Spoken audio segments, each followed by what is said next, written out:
Okay. So students, जैसा कि आपको मालूम है हमारा एक सीरीज़ चल रहा है मैकेनिकल प्रॉपर्टीज़ ऑफ फ्लूइड्स का। तो ये जो सीरीज़ चल रहा है इसके अंदर कुछ टॉपिक कवर हो चुके हैं और कुछ टॉपिक पेंडिंग है अभी।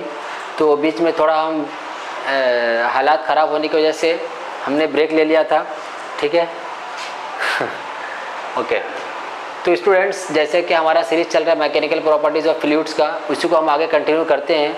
कुछ बीच में ब्रेक हो गया, उसके लिए सॉरी। अब इसको कंटिन्यू करने की पूरी कोशिश करेंगे हम। तो जैसे कि अगर बात करूँ सबसे पहले आपसे मैं, तो जब वो टॉपिक चल रहा था हमारा एंड हुआ था कुछ विस्कोसिटी तक।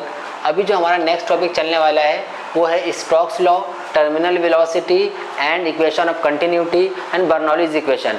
ये कुछ टॉपिक्स पेंडिंग है, उसके बाद इसके न्यूमेरिकल्स वगैरह भी पेंडिंग है। तो अब जो डिस्कस करेंगे, सबसे पहला जो टॉपिक होने वाला है आज का हमारा, वो होने वाला है स्टोक्स लॉ। तो स्टोक्स लॉ की कहानी स्टार्ट होती है 1851 से। सर जॉर्ज गैब्रियल स्टोक, ये एक साइंटिस्ट है जिन्होंने इसके ऊपर पूरा काम किया। कहानी कुछ ऐसी है, यहाँ पे जो स्टार्ट हो रही है, देखो, एक होता है डिस्कस करना, एक होता है कहानियों को समझ के पढ़ना, एक होता है यूँ डेरिवेशन कर लेना, फॉर्मूले रट्टा मार लेना, ठीक है। ये सब चीज़ें तो अपनी जगह है, लेकिन हमें जो देखना है, हमें जो समझना है, कहानियों के ज़रिए समझना है, तो शायद हमारे दिमाग में कुछ एग्ज़ाम तक कुछ इस टॉपिक के पार्ट्स हमारे अंदर रहे, ठीक है। तो बात कुछ ऐसी है स्टूडेंट, जो स्टोक्स लॉ की बात करें अगर हम लोग, क्या है स्टोक्स लॉ?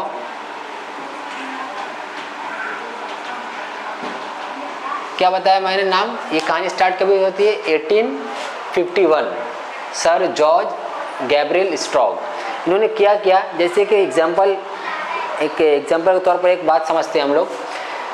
आपको अगर ये बात मालूम है कि अगर बारिश की बूंदें ऊपर से कंटिन्यू आ रही है और एक मीडियम ना हो, जैसे कि एयर मीडियम ना हो, तो उसकी स्पीड वो ग्रेविटी के अगेंस्ट नहीं आ रहा, वो अलॉन्ग ग्रेविटी चल रहा है।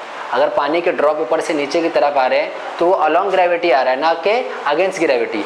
तो अगर ग्रेविटी उसको अपनी तरफ पुल कर रही है, मतलब उसकी स्पीड धीरे धीरे क्या होगी, इंक्रीज होनी चाहिए।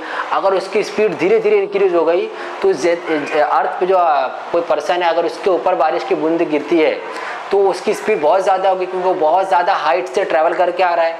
बहुत ज़्यादा हाइट से ट्रैवल करके आ रहा है मतलब कि उसकी स्पीड बहुत ज़्यादा है, तो वो पूरे बॉडी में क्या कर सकता है, आपको आर पार कर सकता है, पूरे बॉडी के अंदर होल्ड कर सकता है। लेकिन ऐसा क्यों नहीं हो रहा है? तो इसी एक्सपेरिमेंट के इसी को दिमाग में रखते हुए स्टोक्स ने क्या किया, कुछ एक्सपेरिमेंट किया।